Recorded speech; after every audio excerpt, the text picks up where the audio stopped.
Welcome back to How It's Done. On today's episode, we are going to be installing a Schlage Connect keypad deadbolt. This is going to be replacing my existing deadbolt setup. The reason I went with a Schlage brand is because my current door lock is also Schlage. So my belief, or theory anyways, is that I will be able to reuse the existing keyway and prevent me having to get all the rest of the locks rekeyed or get this rekeyed to match my house. The tools you're going to need for this, pretty basic. A screwdriver. If you like, you can also use a drill. Personally, I don't like using a drill because I find it's very easy to strip it. Strip the screws or cross thread or something like that. I do use a ratcheting screwdriver.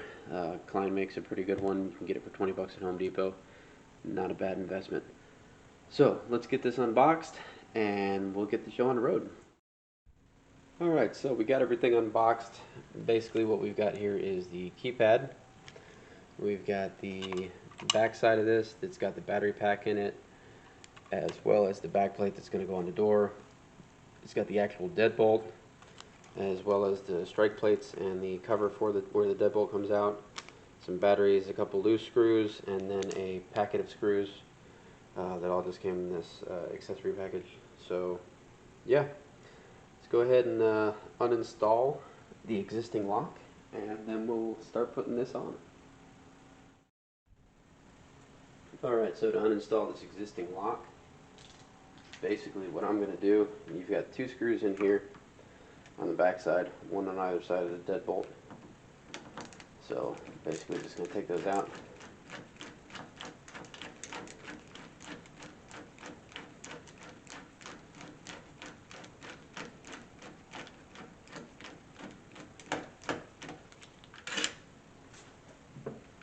Set them to the side.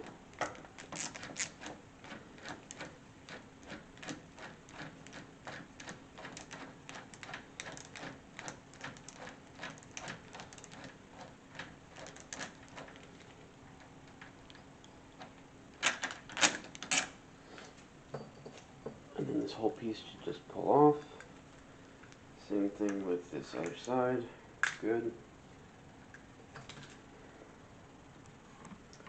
And then this little trim piece on the front here,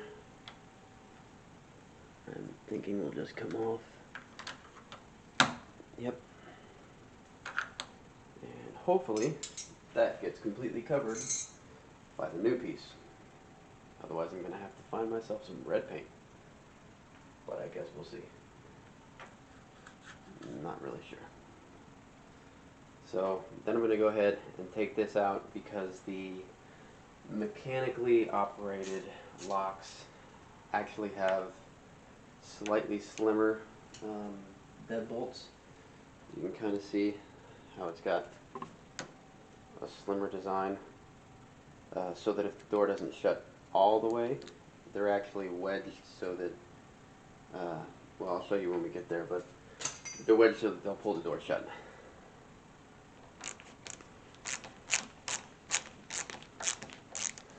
And again, just two screws in here.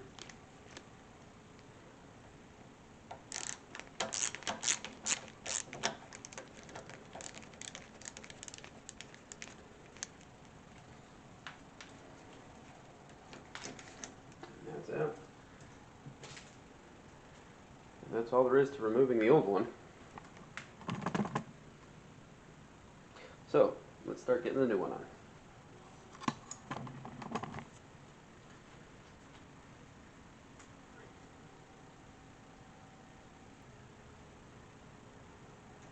Alright, so on this one you can see, or maybe not, where it says top. So that's going to have to be the top. So just slide that on in there. And I am going to use the new screws.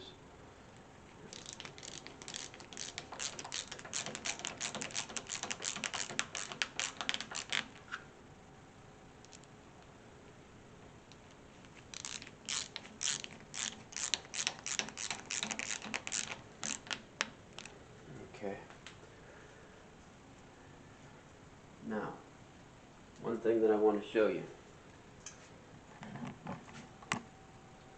On the inside of this existing piece that I took off, you can see where the actual cylinder lock is. It's got a screw holding that in place.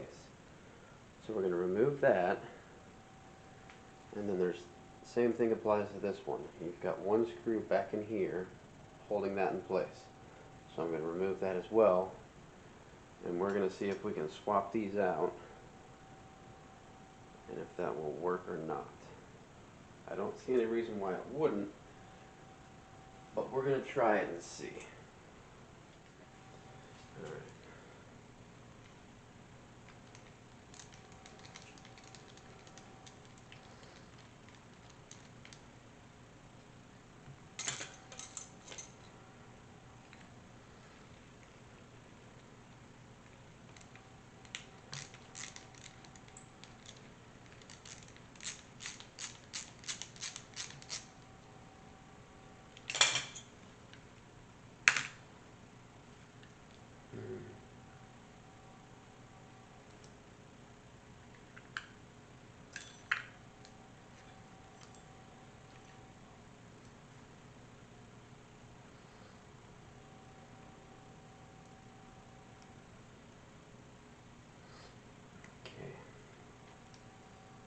So,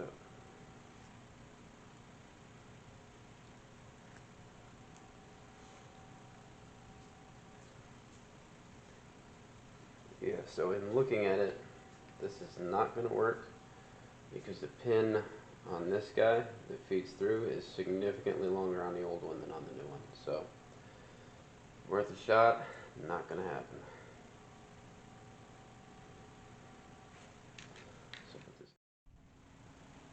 Alright, so now that all that's behind us, we're going to take the keypad, the back plate, and the two long screws that we've got. Basically, the keypad is going to go in here. We're going to slide the wire underneath the deadbolt, and we're going to put the pin through the deadbolt. The pin needs to be flat, and we'll slide it flush. It looks like I am going to have to do some touch-up paint underneath it. So if you're buying this in the hopes that it's going to match up perfectly, so sorry, not the case. So then this guy, the back plate, you're going to slide it up and over your wire, and then over the pin, and then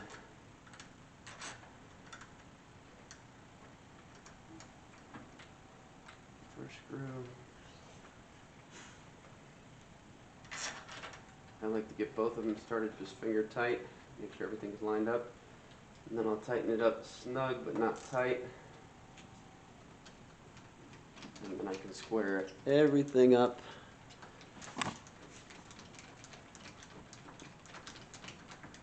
and then tighten it down once everything's square. Could use a level, honestly. I just eyeball it. It's close enough for me. So let's see, how does it look? That looks pretty close to square. So we'll go ahead and snug that up pretty good. Alright, that's done. Now for the actual back part, we are going to slide this top piece off to expose the battery box up here. We're going to disconnect that, pull that out for now. And then on the back of this, you can see where it's actually got the pin connector in there.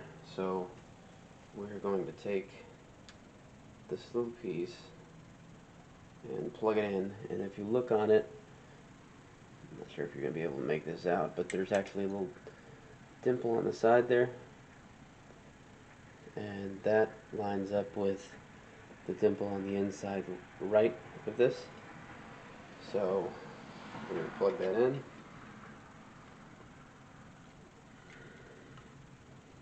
Got it.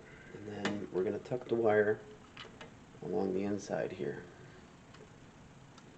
so that it doesn't get pinched. And then this is going to just slide right over that.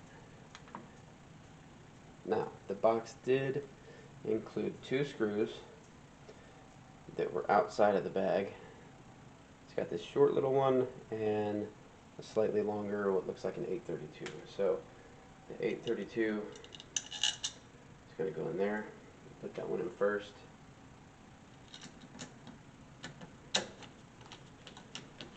Tighten that down.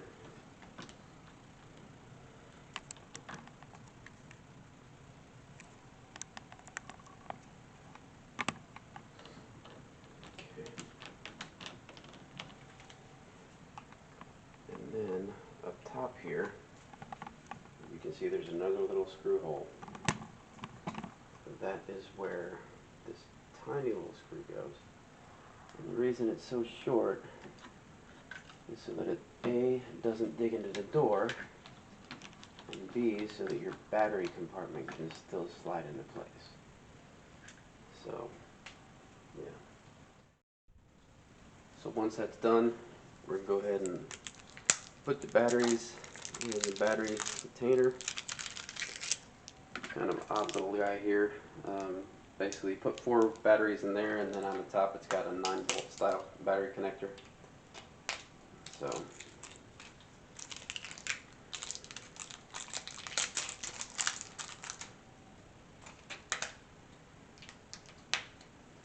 alright, so we got the batteries in there. We'll slide that in and connect it up. And then we'll put the battery cover on. And we'll test it out. See how it works. So, next thing you do, you enter your code. And you test it out. So, let's see here. Oop, too quick. There. Stand by.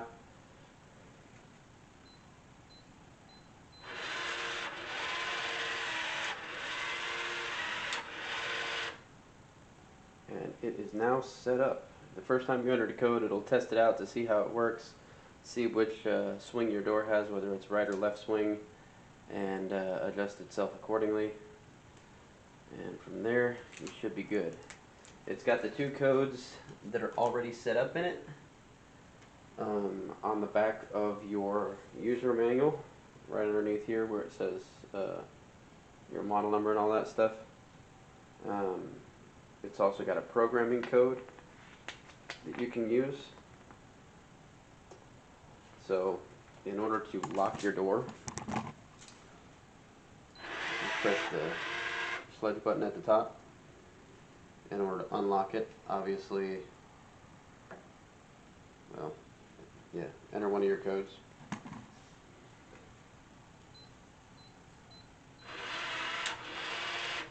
And there you have it.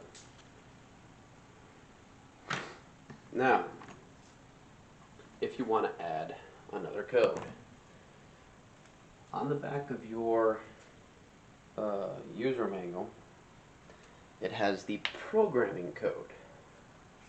So what you'll want to do is enter that programming code.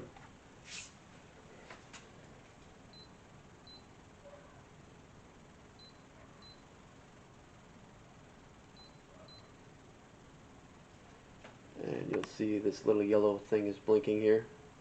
So then if I wanted to enter the code 0001 as a new code, you hit 1.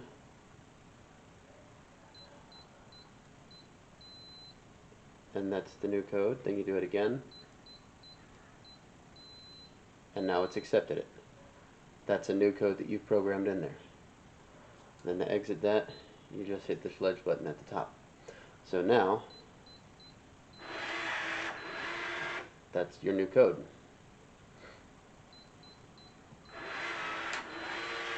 Now, in order to remove that code,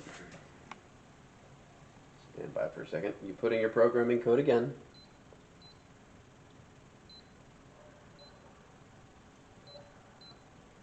And instead of hitting 1, which is the prerequisite to adding a new code, you'll hit 2, which is removing a code.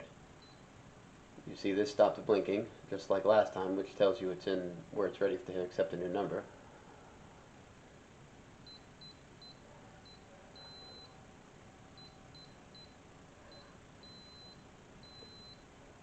Alright, that means it's been removed. So, exit programming mode.